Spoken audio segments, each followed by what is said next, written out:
Chers amis d'Ivoire TV, encore une fois de plus, bonsoir. Bonsoir et merci de suivre les grandes interviews de Jean-Marie Kwasi. Voilà, nous recevons aujourd'hui un monsieur qui n'est pas inconnu du public. Exceptionnellement, il a fait le voyage jusqu'ici à New York. Il vit hors de New York, mais nous le recevons aujourd'hui dans nos studios.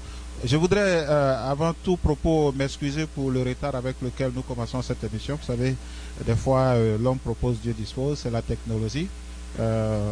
Ivoire TV, dans le souci évidemment de pouvoir vous apporter plus, est obligé des fois de prendre un peu de lenteur dans le décollage. Merci de nous suivre. Je voudrais le présenter. Le monsieur que nous recevons aujourd'hui, il est consultant d'organisation, consultant en matière d'organisation et stratégie politique. Il est titulaire d'un master en Consulting Psychology de Troy University.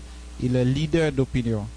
Le monsieur que nous recevons aujourd'hui, il a passé beaucoup de temps dans sa vie à militer. Voilà, il est le CEO de Sogrim International. Il a été directeur financier d'Atlanta Toyota Penske. En mai 2004, il a été enseignant. Il était enseignant de français et d'espagnol. Le monsieur que nous recevons aujourd'hui, tout à l'heure, je vais vous réserver la surprise, je fais lever le suspense. Je pense que je vais vous dire son nom. Il a été l'un des membres, l'un de ceux-là même qui ont créé la Coopétude, c'est la coopérative de l'Université de Côte d'Ivoire. Il était le président du conseil d'administration. Voilà. Il a fait ses études à Troy University. Il est le président de l'UFIG, qui est l'Union des frères ivoiriens de la Géorgie. Des frères fraternels, l'Union fraternelle ivoirienne de Géorgie, membre du Grand Conseil du PDCI RDA. Il a été plusieurs fois président de MEISI. Certainement tout à l'heure qu'il aura plus en dit. Je voudrais vous le présenter. J'ai l'insigne honneur de recevoir aujourd'hui sur le plateau des grandes interviews de Jean-Marie Kwasi, M. Yoro Marius Séraphin de la Géorgie. Bonsoir M. Yoro. Bonsoir. Bonne arrivée à New York. Merci. Voilà. Est-ce que par rapport à ce que je viens de dire, est-ce que vous avez quelque chose d'autre à ajouter sur votre cursus? Non, je crois que le cursus ne peut pas être le focus de cet entretien. Mon nom c'est Yoro Séraphin. Je crois que ça suffit. Je dirais plus votre modestie en souffrir. Merci. Bien, voilà, comme vous l'avez dit, ce soir, nous sommes là pour parler de la Côte d'Ivoire. Voilà, nous sommes là pour parler de la Côte d'Ivoire. Je voudrais demander à tous nos amis qui voudraient bien intervenir dans cette émission de nous appeler au 240 644 23 78. Encore une fois de plus, c'est le 240 644 23 78. Monsieur Yoro, est-ce que vous pouvez nous faire une analyse des événements actuels en Côte d'Ivoire? Est-ce que vous pouvez faire un peu la genèse de ce qui se passe en Côte d'Ivoire? Je vous dis merci, monsieur Jean-Marie Kwasi. Je voudrais, avant de répondre à cette question, pour des questions de civilité, dire merci d'abord à toute la direction de Ivoire TV qui nous fait l'insigne honneur de nous inviter et nous recevoir sur le plateau. Et nous souhaitons et nous prions que cette initiative puisse aller de très loin parce que la diaspora ivoirienne nous en aurons besoin pour beaucoup de batailles futures. Revenant maintenant à votre question en tant que telle, comme je le disais tantôt à certains frères, la situation politique en Côte d'Ivoire aujourd'hui, il ne faut pas la voir de façon simpliste. La crise que la Côte d'Ivoire vit aujourd'hui n'est pas une crise qui date seulement de 90 ou de 2002 ou 2003 ou de 99, comme certains voudraient le faire croire.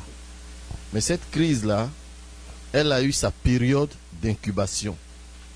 Il y a eu une période où il fallait travailler le terrain, éjecter toutes les idées, faire de telle sorte que le terrain soit prêt et au moment opportun pour que la sémence puisse rejaillir. Qu'est-ce que je veux dire exactement? C'est la question que j'allais vous poser. Je veux dire que nous autres, jeunes encore au lycée, nous avons certainement vu M. Laurent Gbagbo réellement dans les années 90. Mais Aujourd'hui, le système s'appelle la refondation. Mais en son temps, depuis, je dirais, il s'est fait remarquer déjà avec tous les soubresauts de mouvement et tout dans les années, je dirais, 78 et 79. Mais une des choses qui s'est passée, c'est que le président Gbagbo, je parle donc de l'ancien président en son temps, mais quand il était responsable de toute l'organisation politique qu'il organisait, il a fait un tour d'exil en Europe en 68, qui lui a permis de voir et de toucher de très près comment la frange estudiantine, qui est la frange la plus fragile de la société, peut être utilisée pour faire tomber tout un gouvernement, le gouvernement de Charles de Gaulle. Et 68, c'était à travers les mouvements sociaux des étudiants et tout cela que le général est tombé. Ayant assisté, ayant été un témoin privilégié de ces actions, il a effectivement préparé sa valise pour venir en Côte d'Ivoire et recruter tout ce qu'il faut recruter pour essayer de faire tomber ou, en quelque sorte, créer des problèmes au président Houphouët. Je vous donne quelques diapos juste de cela. En 90, quand il est revenu, la première action qu'il fallait faire, il fallait immédiatement commencer à organiser la société civile. Et au moment où il partait en exil, en 89, sa femme, Madame Eivé Simone Gbagbo, c'est elle qui dirigeait le SYNARES. Et je crois que de ma petite mémoire, elle est restée jusque-là, je crois, la seule dame qui a dirigé le SYNARES en tant que telle. Autour des années 90, donc, vous avez le SYNARES qui a commencé à prendre des allures absolument fortes. Recrutement à outrance des enseignants, les cours qui sont donnés à l'université sont appuyés absolument sur des schémas absolus de politique de gauche, comment organiser les syndicats, comment préparer une grève, comment préparer un soulèvement, c'était ça en fait. Et donc, il y a eu le SYNARES. Il fallait également aussi penser à une autre étape, puisque les fonctionnaires de la Côte d'Ivoire étaient organisés au sein de l'UGTCI. Donc, il fallait créer quelque chose aussi qui allait contrebalancer le poids de l'UGTCI. Et c'est là que vous avez vu la mise sur pied de FESACI Dignité. Et FESACI Dignité était dirigé par le bouillant directeur général actuellement du port Gossio. Maintenant, le troisième diapo que je vais vous faire voir, c'est concernant les lycées et collèges. J'espère que vous vous rappelez de Laurent Koun. Laurent Koun, tous ces gens-là, c'était en fait la matrice de M. Laurent Gbagbo. Mais ce que les gens ont oublié, lui-même en tant qu'historien, ce qu'ils ont oublié, c'est que tous les actes que nous posons ont des conséquences emblématiques qui peuvent avoir une portée absolument sociologique et à la longue qui créent des problèmes absolument sur tout le dévolu de la société elle-même. L'économie, l'économie, la culture, la morale et tout cela. Donc c'est ça. Et nous sommes partis donc de là, 90. L'article 7 prévoyait déjà l'existence du multipartisme en Côte d'Ivoire. C'est pas que c'est M. Gbagbo qui a envoyé, non. En fait, ce que lui il a fait, il a juste été un outil qui a organisé les franges sociales pour que la pression soit mise. Donc, le président Houphouët a lâché cela. Et donc, voici comment nous en sommes arrivés là. Moi, je me souviens encore de mon temps à l'université. Ben, je ne vais pas vous le cacher. Les enseignements qui étaient donnés à une partie des étudiants, ou je dirais la formation qui était donnée à une partie des étudiants, dits fécistes, au départ, nous avions tous pensé que la FESI serait un mouvement qui serait à la disposition des étudiants pour permettre à améliorer les conditions de vie des étudiants. C'est comme ça que nous avons vu la chose. Mais quand la FESI a commencé à exposer ses méthodes de pensée unique, de boutade, d'agression des enseignants, ceux qui sont supposés nous enseigner, les maîtres, ils ont commencé à être agressés partout sur le campus. Et c'était ça. Et donc, quand ces activités ont commencé à se faire, nous avons pris conscience, nous autres, et nous avons pensé que nous ne nous reconnaissons pas à quelque chose de ce genre.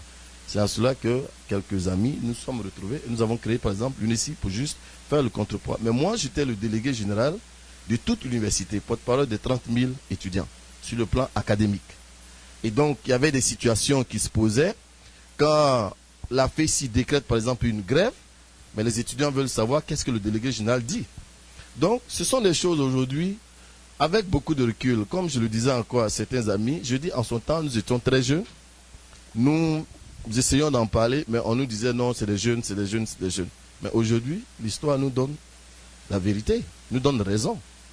En ce sens qu'il aurait fallu traiter cette affaire de FESI et même le problème entier de la gauche avec efficacité, mais surtout le régler une fois de toutes. Nous sommes dans une situation aujourd'hui où M. Gbagbo a atteint les objectifs qu'il voudrait atteindre.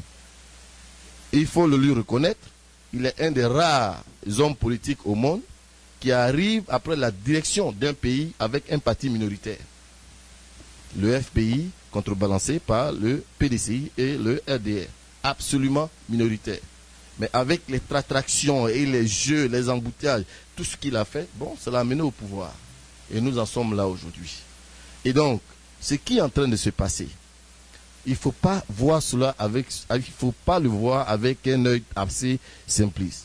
Toute cette frange ivoirienne de 14 jusqu'à 25, 26 ans, aujourd'hui, par des slogans absolument imbibés, pompeux, à la télévision ivoirienne qui aujourd'hui agissent parce que, bon, eux, tout ce qu'ils savent, c'est ce qu'ils voient. L'américain, l'adage américain se dit, if you don't know better, you can do better. Tu réagis par rapport à ce à quoi tu es exposé. Tu réagis à ce que tu connais. Et voici toute une génération qui est absolument sacrifiée. L'emploi, il est inexistant aujourd'hui en Côte d'Ivoire.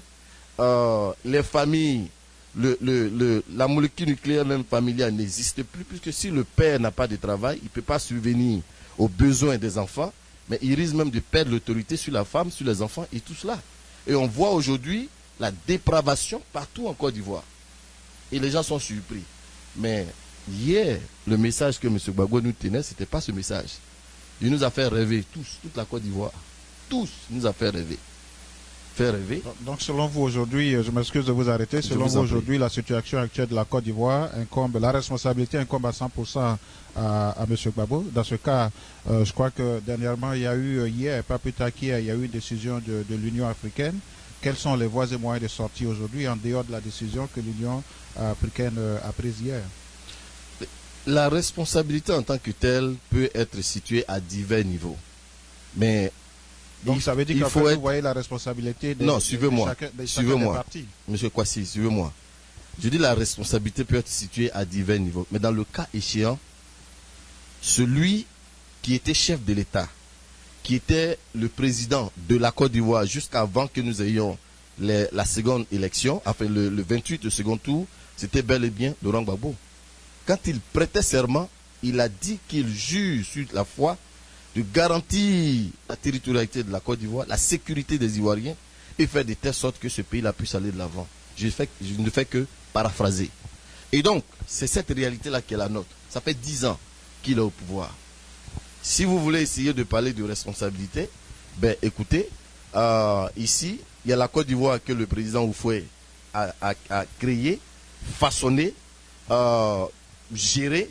Il y a la Côte d'Ivoire qui a été continuée par le président Bédié. Je me rappelle encore, c'est Laurent Gbagbo qui disait, il a toujours dit qu'il est un démocrate, il est tout ce qu'il est, mais quand il y a eu le coup d'État de 99, si vous vous rappelez, c'est encore frais dans les esprits des uns des autres. Il dit, on ne peut pas se réjouir d'un coup d'État dans un pays, mais celui-là, il est salutaire. Vous pensez que c'est des propos de quelqu'un qui se dit, je dirais, démocrate? Non. L'acte innocent qui avait été posé en 99 parce qu'on pensait qu'il fallait faire tomber le président Bédié, il fallait faire ceci et tout. Gbagbo était mêlé, il y a des militaires qui l'ont dit. Le ministre Zouin a déjà fait une interview où il a donné des détails comment Gbagbo, tout son système, ils étaient mêlés à tous à ces manigances qui ont fait le soulèvement des militaires. Donc ils étaient informés, ils s'étaient préparés. Mais Le président Bédié, de façon illégale et injuste, est tombé en 99. Mais regardez la suite. C'est pourquoi le président Houphouët disait, il préfère l'injustice au désordre. Parce que le désordre, on sait où il commence, mais on ne saura jamais où il va s'arrêter. Pouvez-vous croire aujourd'hui que la Côte d'Ivoire est devenue aujourd'hui un pays que le monde entier montre du doigt avec vraiment le dédain, avec des Ivoiriens. Il y a des diapos sur le YouTube où des Ivoiriens vivants, je dis des Ivoiriens vivants, vifs, on les brûle. On les brûle, ici en Côte d'Ivoire. Et Gbagbo, c'est quelle responsabilité? Mais c'est lui qui est le président, qui était le président jusque-là. Et toute cette jeunesse mécanisée et tout cela qui aujourd'hui agit dans ce genre de sens, tout ce que Gbagbo n'a qu'à faire, M. Gbagbo n'a qu'à faire, c'est dire simplement, il leur donne l'ordre d'arrêter, ils vont arrêter. Toutes les tueries qui se font jusqu'à maintenant, le président Ouattara a déjà fait des condamnations. Le président Bédié a fait des condamnations. Les responsables politiques en Côte d'Ivoire ont fait des condamnations. M. Gbagbo ne l'a pas encore fait. Il ne l'a pas encore fait. Ça, ce n'est pas un projet de société. On ne peut pas diriger un pays avec avoir en tête un esprit revanchard, un esprit de haine, et puis vouloir mener les gens. Non. La Côte d'Ivoire mérite trop. À vous entendre et à vous écouter, la question qu'on pourrait se poser, c'est de savoir si vous disiez tout à l'heure l'ex-président. Est-ce que M. Gbagbo a accepté d'être ex-président? Est-ce qu'il va partir bientôt? Je crois que l'Union africaine a pris la décision. Au cours d'une interview avec une chaîne étrangère, M. Gbagbo a dit, je vous cite, je préfère la mort à la honte. Ça veut dire que, est-ce que vous pensez qu'aujourd'hui on peut véritablement l'appeler ex-président? Voyez-vous, là je m'adresse maintenant aux Ivoiriens. Je m'adresse maintenant aux Ivoiriens. Et on peut s'amuser avec des jeux d'amusement. Mais lorsqu'il s'agit de votre pays, lorsqu'il s'agit de votre patrie, il y a des choses avec lesquelles on ne joue pas. Ils sont nombreux aujourd'hui qui se mettent dans une position telle que la Cour constitutionnelle s'est prononcée, a fait ceci, a fait cela. Ce débat, il est certes dépassé. Mais vous savez vous-même, la communauté internationale aujourd'hui a pris conscience du fait réellement que M. Gbagbo a perdu les élections à la suite de l'acte de barbarie et d'impolitesse caractérisée de je ne sais pas de quel siècle qu'a posé Damana Picasse. Damana Picasse n'était pas n'importe qui. Il était au sein de la CEI, d'abord en tant que représentant du chef de l'État, donc la majorité présidentielle. On veut prononcer, on veut donner les résultats. Le monsieur se met dans une situation de façon ahurissante. Il prend les documents, il les déchire. Maintenant, sur le plan juridique, je crois que ça ne vaut même pas la peine que je me prononce là-dessus. Parce qu'un maître comme le professeur Vaudier, qui est un expert dans le monde, qui est une référence dans le monde, je ne dirais même pas en Côte d'Ivoire ni en Afrique, il a démontré par A plus B que M. Yao Ndré a prêché du faux. Il a prêché du faux parce qu'il n'a pas prononcé le droit. Maintenant, ce n'est pas parce qu'il a porté une robe qui est la taube, qui est dit la taube de constitutionnelle, qu'il va dire le non-droit et qu'on va dire que non, parce que c'est les institutions. Non. Il n'y a aucune légitimité qui prend son fondement en dehors du peuple. Donc la loi elle-même, sa légitimité, c'est le peuple. Et donc, pour essayer de circonscrire un peu ce que vous êtes en train de dire ici, il est certes vrai que M. Gbagbo, plusieurs fois, il a dit que, d'abord, je crois même avant les élections, il a dit que ces deux-là, jamais je leur céderai le pouvoir. S'adressant au président Bédié. Est-ce que ce n'est pas un jeu Ouattara politique pour leur dire, ben, écoutez, allons, on va se battre, c'est sur le terrain qu'on voit, comme on dit en Afrique, si c'était un jeu politique dans ce cas, on voit garçon. M. Germain Kwasi, si c'était un jeu politique, je crois que M. Gbagbo aurait dû simplement reconnaître les résultats et puis bon, il n'y avait rien à faire. Mais ici, ce n'est pas un jeu politique. Le monsieur est en train de présenter et nous faire voir ce qui réellement le constitue. Il y a un adage qui dit chasser le naturel, il revient au galop. Ce qui vous est en réalité là, il y a trois façons de réellement, selon moi, il y a trois façons de réellement connaître le caractère de quelqu'un. Il y a trois façons, trois situations dans lesquelles vous pouvez vous mettre à connaître le caractère de quelqu'un. Devant la femme, devant l'argent, et puis devant des problèmes critiques. Vous prenez n'importe quel homme, vous le mettez devant ces trois situations. Si son caractère n'est pas fort, vous verrez réellement ce qui le constitue. Ici, Laurent Gbagbo a montré qu'il est un dictateur. Je ne suis pas en train d'utiliser le mot juste pour fantaisie. Non, ce n'est pas un démocrate. Est-ce que vous ne pensez pas que derrière la bataille de M. Gbagbo, en fait, c'est un conflit de succession? Parce que je voudrais lire un peu cet article qui dit derrière le conflit de succession à la présidence, et en même temps vous posez la question, ne pensez-vous pas qu'il se joue en réalité un conflit d'influence entre le monde occidental et la Chine, mais aussi d'autres puissances émergentes comme l'Inde? Ne pensez-vous pas aussi à l'hégémonie de la France, parce que tout le monde condamne la France ici aujourd'hui?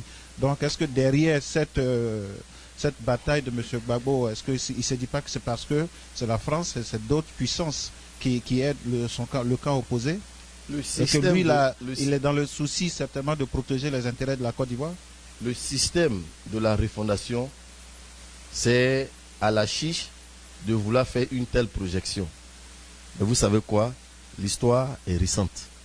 Et il y a des éléments dans l'histoire qui ne sont même pas des éléments historiques assez lointains qu'on peut utiliser pour se rendre compte que c'est du faux. Ils veulent faire croire aujourd'hui en Côte d'Ivoire que c'est les Ivoiriens ou bien le noir contre le blanc. C'est eux contre nous. D'abord, je vais vous dire quelque chose que je pense que vous savez. Absolument platitude. C'est absolument froid. Entre les relations d'État en État, il n'y a pas d'état d'âme. C'est les intérêts. Et le président Houphouët déjà préparait les Ivoiriens en nous disant que il est en train de préparer de nouvelles. Il prépare plusieurs générations. Il sait très bien ce qui est en train de se passer avec le pays. Les Européens, la France, anti ce qu'elle peut. Mais il anti au maximum pour faire avancer son pays. Quand le moment viendra, les nouvelles générations se prépareront pour relever le défi. C'est cela. Donc, M. Gbagbo n'est pas celui qui réellement est le premier de cela. Mais aujourd'hui, la diplomatie internationale, il faut avoir du tact. Non. La diplomatie internationale, il faut avoir du tact. Je vous donne des exemples bien précis. Est-ce que M. Gbagbo et son équipe, ils avaient réellement besoin, je parle par exemple de M. Alcide Didier, qui c'est le ministre du gouvernement illégitime, est-ce qu'il avait besoin par exemple de monter sur tous les toits et dire par exemple que la Côte d'Ivoire expulse l'ambassadeur de la France, l'ambassadeur de la Grande-Bretagne, l'ambassadeur du Canada, sachant très bien que il ne fait que c'est du vent. Parce que dès qu'il a fini, les gens lui ont dit on ne te reconnaît pas, on ne bouge pas. Et puis tu fais quoi? Tu deviens ridicule. C'est la même chose. Quand ils disent par exemple que le ciel aérien ivoirien, personne ne peut encore... Vous avez quel moyen réel, tactique et tout cela pour empêcher cela? Le président Ouattara reviendra dès qu'il finit cette tournée. Ouais, en son temps, est-ce que c'est parce que ce n'est pas parce que M. Gbagbo et son groupe et son gouvernement étaient à la direction du pays? Parce que moi je pense qu'ici il faut se dire une chose.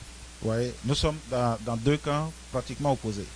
Et celui qui va venir dira des choses qui vont à son encontre, de sorte à pouvoir avoir avec lui plus de personnes. Vous êtes là aujourd'hui, vous défendez le camp RHDP. Si quelqu'un d'autre du camp LMP vient, ben je crois qu'ils vont aussi répondre à ce que vous êtes en train de dire. Donc, est-ce que vous ne pensez pas que c'est parce que jusqu'à hier, jusqu'à la décision de l'Union africaine, M. Gbagbo, je dirais, était encore le président de la Côte d'Ivoire? Est-ce qu'il ne l'est pas aujourd'hui?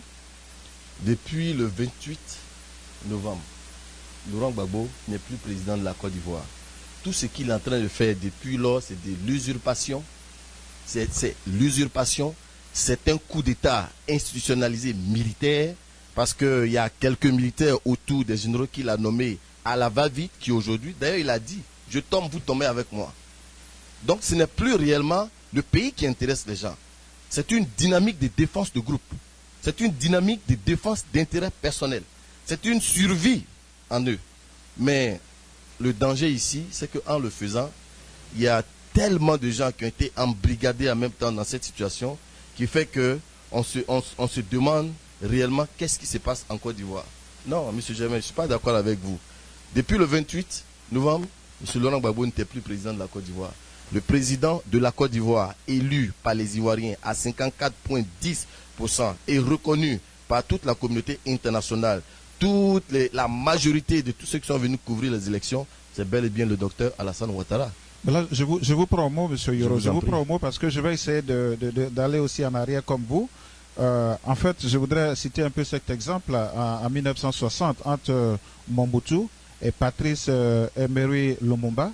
Parce que les gens disaient en son temps que les gens comparaient M. Gbagbo à Patrick Lumumba en tant que conservateur, celui-là même qui veut protéger les intérêts de la Côte d'Ivoire. Par contre, on a comparé M. Alassane à Mobutu, celui qui veut brader les intérêts de la Côte d'Ivoire. Quelle est votre analyse sur regardez donc, dans ce cas, regardez donc le paradoxe. Regardez donc ici ce qui est paradoxal. En 2000, à la suite de ces élections calamiteuses, vous savez où M. Gbagbo était lorsqu'il a demandé aux Ivoiriens de descendre dans la rue? Il était à l'ambassade de France. Vous savez quelle radio il a utilisé pour dire aux Ivoiriens que c'est lui le président? C'était RFI. Vous voyez pas le paradoxe ici? Hier, c'est eux qui l'ont mis là. Mais aujourd'hui, il estime que ceux-là, non. Vous savez, moi je ne dis pas que, je l'ai déjà dit, il n'y a pas de sentiment en relation en ce qui concerne les pays. C'est des relations d'intérêt. Mais la façon diplomatique qui est utilisée ici est une façon diplomatique qui est tellement criarde et qui est gauche qui ne peut être acceptée par le monde. Vous pouvez pas, le président français, c'est pas parce qu'on s'est dit on a été colonisé par les Français, hein. La France est une puissance mondiale, absolue, militaire reconnue. Et donc, dans notre petit jeu, ce qui arrange le pays, regarde cet embargo qui se passe aujourd'hui, par rapport à un groupe, par rapport à une équipe, tout un pays est vraiment aux amours. Mais qu'est-ce que tu crois? Vous pensez que M. Gbagbo, il ne mange pas chaque jour? Il mange chaque jour. Vous pensez qu'il ne dort toujours pas dans le froid? Il dort toujours dans la climatisation. Sa femme, elle continue toujours de rouler dans la voiture. Yes, elle fait cela. Toute la suite, c'est pareil. Mais ceux qui en souffrent, c'est les Ivoiriens. Et moi je vais vous poser une question assez spécifique. Quelle est la part du RHDP dans tout ce dont vous parlez maintenant? Le RHDP en tant que, si vous voulez parler de RHDP en tant que mouvement, je ne pense pas que le RHDP existait encore. Ce qui est une réalité ici, il ne faut pas se le cacher, si les héritiers du fouet avaient su effectivement gérer, s'occuper de tout ce qui leur a été légué, je crois que l'avènement de Laurent Gbagbo n'aurait jamais eu lieu. Il y a eu plein de malentendus entre les héritiers du fouet. C'est ce qui a fait que ce monsieur aujourd'hui, qui n'a réellement aucune assise politique, se retrouve devant. Mais je crois que l'histoire est l'histoire. Le président Bédié, le président Ouattara et le président Touakeus, le président Anaki et tous ceux qui se reconnaissent aujourd'hui dans la politique du fouet estiment que dorénavant, il faut que nous allons à l'unisson. Donc c'est ce qui est important. Et d'ailleurs, voici la clé de la situation. Le président Bédié, alors qu'on l'a annoncé perdant, alors que le LMP dit que ce monsieur là politiquement il est fini, aucun militant du PDCI ne suivrait son mot d'ordre, ils ont dit que un mot d'ordre de Bédié ne serait pas suivi et que quiconque serait contre Gbagbo tomberait. Mais quand le président Bédié a donné le mot d'ordre, nous autres vaillants militants du PDCI, on a suivi le mot d'ordre de nos chefs d'AC et le résultat, M. Ouattara est le président. Donc ça c'est une... je crois que ce que les gens avaient l'habitude de dire, ça c'est juste pour rire un peu. M. Gbagbo a toujours dit qu'il n'y a rien en face. Il n'y a rien en face. Mais je vous rappelle cette petite chanson d'un groupe de musique là, qui dit que non, il y a un maïs en face. C'est-à-dire que le maïs s'est transformé là en cabato. Il ne sait plus comment gérer ça. Donc c'était pour juste rire. Mais dans la réalité, mon frère Germain, la situation est très grave. Et je pense que moi, j'invite officiellement M. Laurent Gbagbo à monter au créneau pour qu'il lance un appel à tous ces Vatangais, ces milices organisées, qu'ils arrêtent de faire cette épuration ethnique qui est en train de se passer aujourd'hui. Abobo aujourd'hui est sous scellé, absolument, sous scellé. Il y a des vidéos, si vous les écoutez, vous allez vraiment, vous n'allez pas pouvoir dormir. Et donc c'est cela. L'épuration ethnique est en train de se faire aujourd'hui. Ça tout le monde le sait, les Malinqués sont les premiers. Parce que bon, écoute, c'est d'abord le RDS, donc c'est tout ce qui est corps organisé aujourd'hui et les milices. En premier lieu, ceux qui recherchent actuellement, c'est ça. Après ça, c'est tout ce qu'on considère comme RHDP. Où est-ce qu'on va avec ça? Donc, je crois que la situation ici, si M. Gbagbo, comme il dit, il aime la Côte d'Ivoire, s'il dit qu'il aime la Côte d'Ivoire, écoute, il faut seulement se rendre à l'évidence. Les élections qu'il a perdues aujourd'hui, il peut revenir encore dans 5 ans et puis gagner. Pas extraordinaire, les mêmes militants du RHDP dont on parle aujourd'hui, peut-être que le docteur Ouattara va tellement déconner qu'on va dire, tu sais quoi, remettons encore Gbagbo. Kérékou l'a fait. Le peuple est sorti, les gens ont manifesté, on dit non, il s'est retiré. Mais tu sais quoi, 5 ans après, le même peuple dit, Kérékou vient être candidat. Il a gagné les élections, il est devenu président. Il a géré un seul mandat, un seul terme, il n'a même pas fini tout le terme. Et il a décidé de se retirer, il dit non, il ne se représente pas. Il préfère laisser le pays à la jeunesse. Il y a trop d'exemples dans ce monde, ce genre. Donc, on ne peut pas dire qu'on est démocrate. M. Gbagbo ne peut pas dire aujourd'hui qu'il aime la Côte d'Ivoire.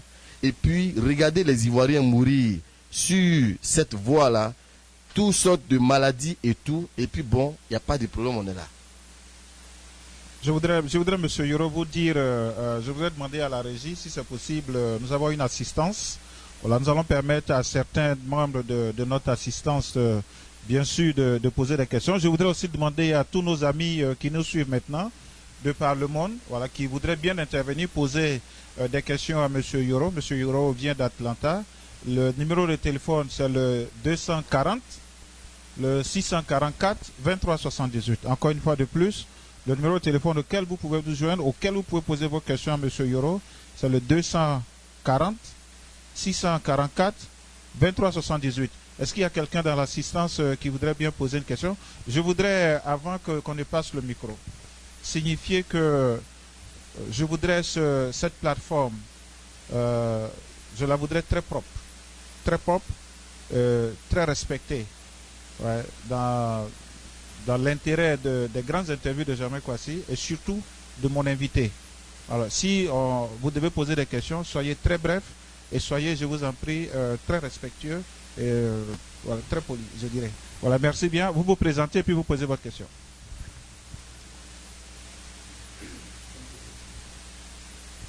Je m'appelle Likwa Niaouré, je suis à New York.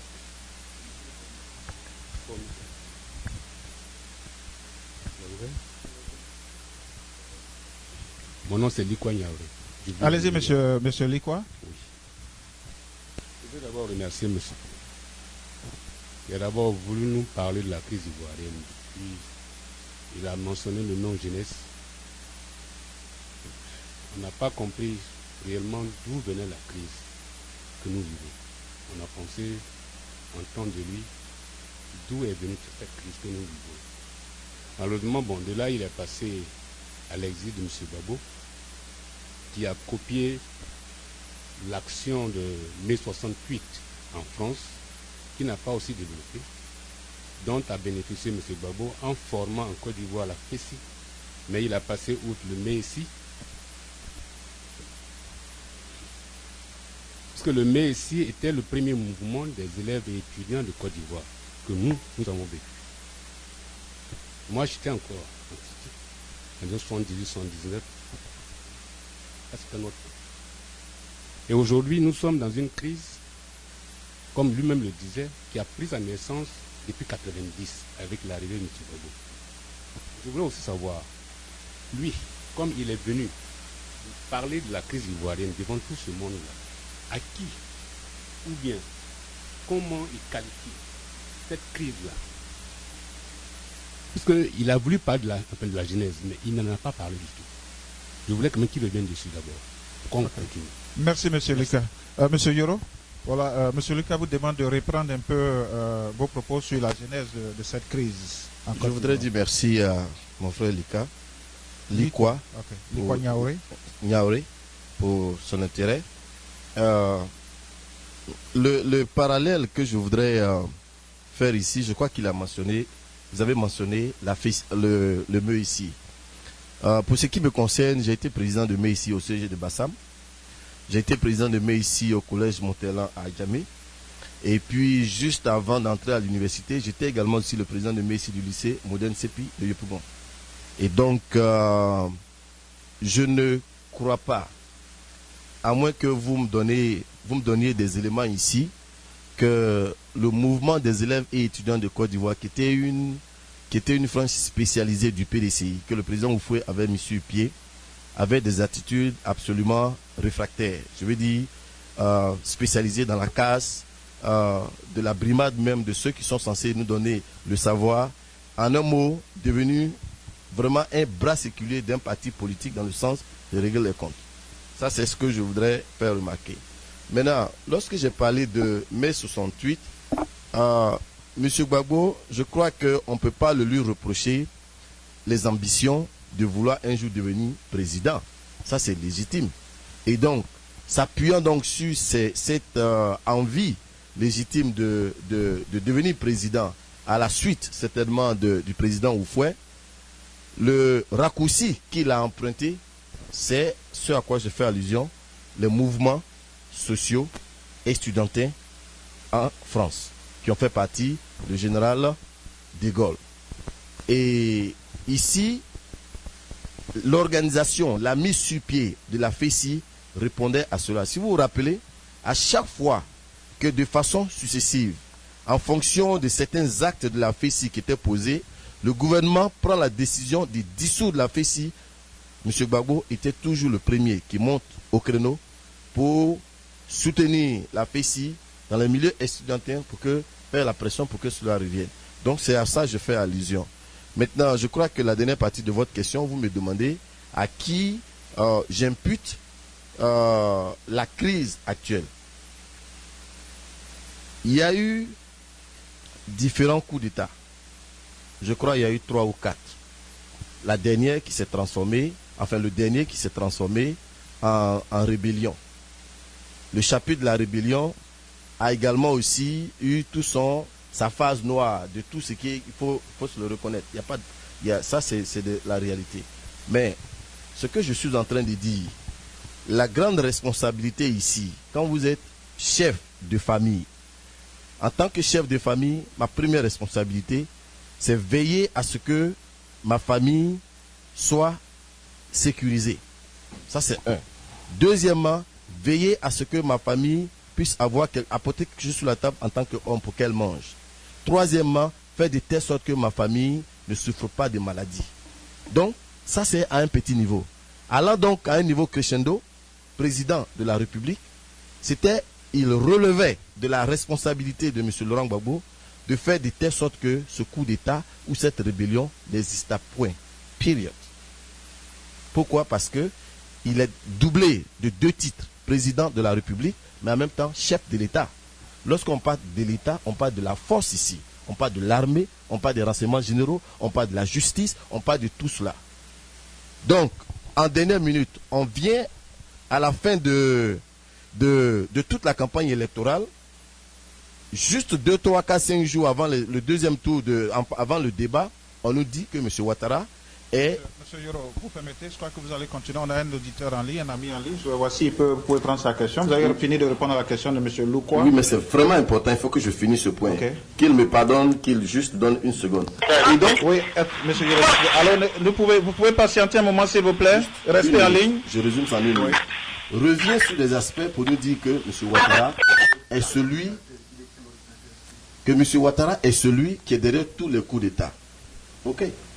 Supposons que ce soit M. Ouattara qui soit derrière tous ces coups d'État et de la rébellion. Mais M. Gbagbo Laurent est le président de la République et il était également aussi le chef de l'État.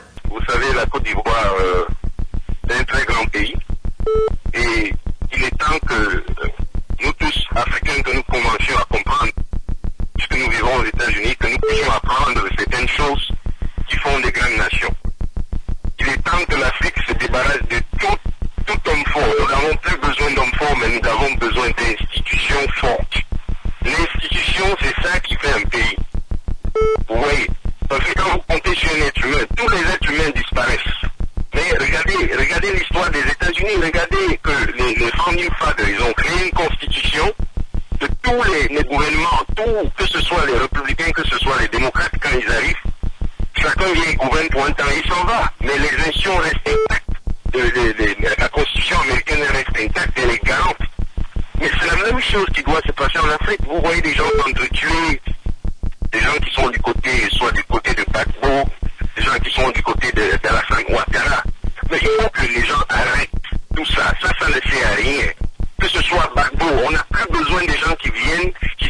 pouvoir et qui font du pouvoir, c'est-à-dire qui se transforment en pays. Leur image devient l'image du pays. Parce que qu'est-ce qui se passe quand ils disparaissent?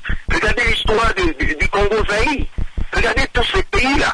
Les gens sont venus, ils se sont installés. Ils ont pensé qu'ils devaient vivre éternellement. Mais regardez ce qui se passe aujourd'hui.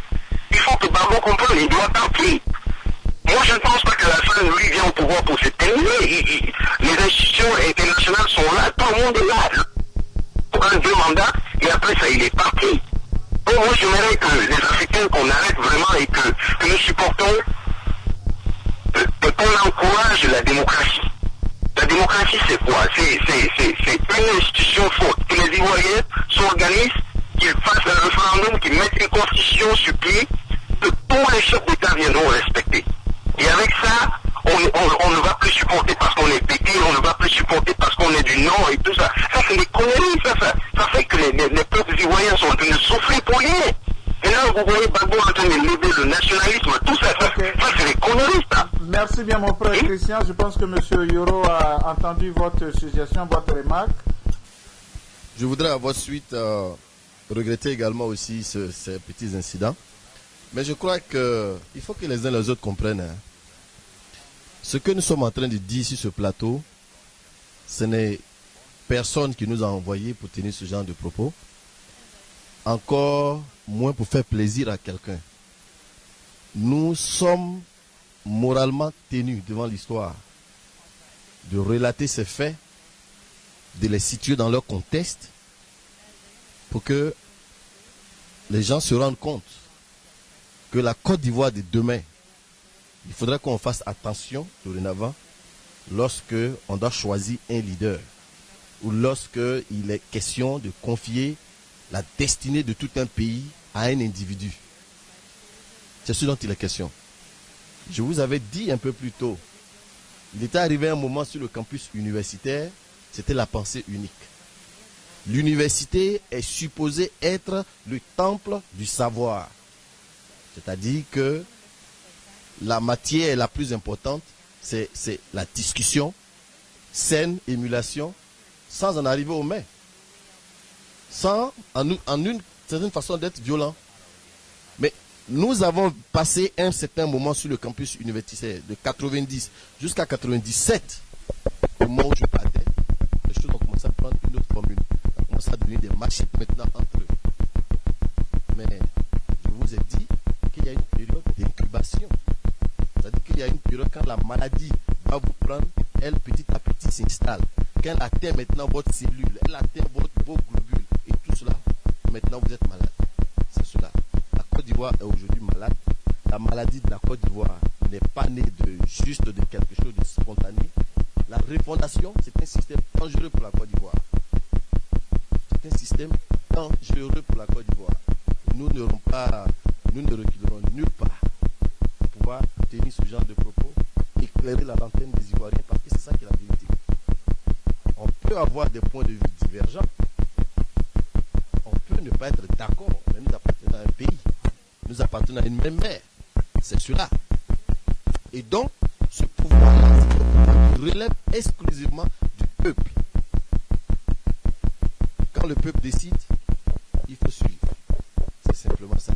Et l'Afrique en général, et de façon particulière les pays du tiers-monde, nous avons besoin de l'expression démocratique pour que les plus pauvres puissent avoir une chance de vivre. Sinon, ce sera toujours une minorité de 5 à 10% qui vont s'octroyer tous les biens du pays et le reste du peuple souffre. Au moment où les Ivoiriens, les étudiants ivoiriens, les enfants ivoiriens sont mécanisés dans leurs agissements, pour le système, ils ont leurs enfants à l'étranger, en Europe, aux États-Unis, au Canada, et cela. Mais les autres, ils n'ont aucune chance de devenir quelqu'un. Si vous avez le courage de défendre un système, je pense que c'est votre droit. Mais, diable, ne pensez pas que moi, vous allez me faire tort parce que j'ai dit la vérité. I'm sorry. C'est ce que j'ai vécu. On ne m'a pas raconté cela. J'ai vécu cela au campus universitaire. Et je dis que ce que Gbagbo a préparé, c'est le résultat qui est en train de se passer. Donc il n'y a rien de contre-vérité. L'article 64 nouveau du code électoral est clair. Si des événements graves se font remarquer, je parle à la suite d'événements graves, à la suite des élections, ce qui revient au pouvoir qui est donné au président du Conseil constitutionnel, c'est ce pouvoir. Il y a Pour toutes les élections, et il n'y a pas de problème dans une période de 45 jours. Il y a un droit, le président du Conseil général du Divan au titre du FPI. Il a été député au titre du FPI. Il est membre fondateur du FPI. Vous pensez que ça va passer sur les États-Unis?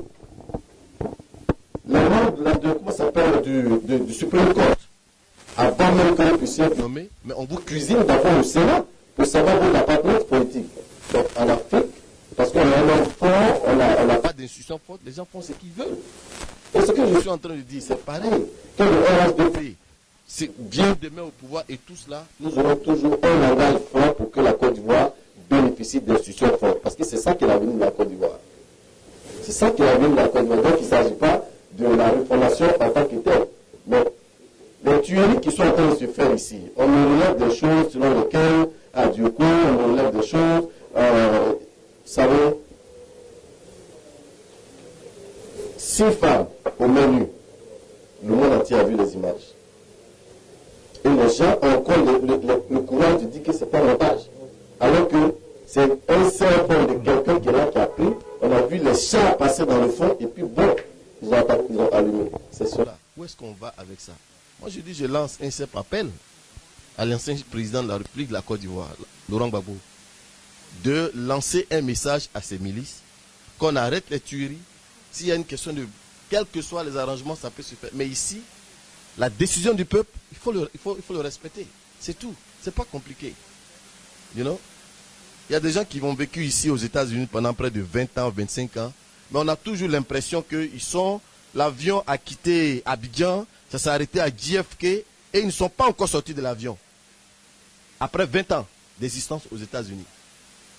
Ce n'est pas des exemples qu'on doit donner. Si on n'est pas capable de se supporter en débat contradictoire avec le respect, sans en arriver au même point. Quel exemple on est prêt à lui donner aux Ivoiriens? Non, ce n'est pas nécessaire. Donc je suis prêt. C'est moi qui je vous ai demandé. L'émission doit continuer parce que je ne crois pas qu'on doit arrêter cette émission. C'est des vérités que les Ivoiriens doivent savoir. Gbagbo Laurent est un dictateur. Il n'est pas démocrate. Un démocrate ne se comporte pas comme il le fait. C'est un dictateur. Je le maintiens. Je le maintiens sur la base des éléments. Vous l'avez découvert ici. Encore un hit que vous avez découvert. Ivoire TV. Ivoire TV.